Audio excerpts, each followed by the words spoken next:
नहमदुहु व नुसल्ली अला रसूलिहिल करीम अम्मा बाद फ़ाऊज़ु बिल्लाहि मिनश शैतानिर रजीम बिस्मिल्लाहिर रहमानिर रहीम।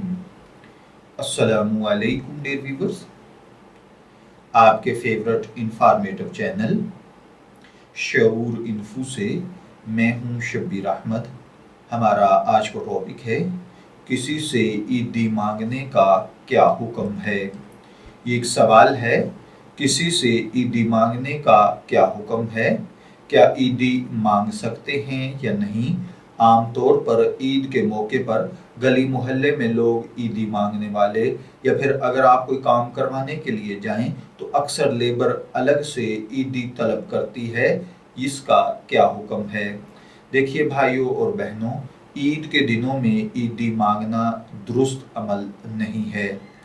अलबत्ता इंसान खुद बच्चों को, अपने मातहतों को या मुलाजमों वगैरह को अपनी इस्तात के मुताबिक अपनी खुशी से हदिया के तौर पर ईदी दे दे तो न सिर्फ जायज़ बल्कि मुस्तहसन है।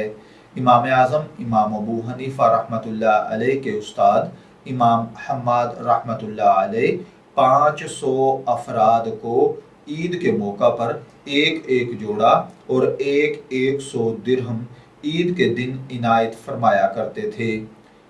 मैं दुआ गो हूँ कि अल्लाह ताला हमें इन बातों को समझकर इनके मुताबिक अमल करने की तौफीक अता फरमाए।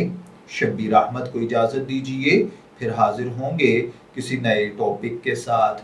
तब तक के लिए अल्लाह हाफिज़।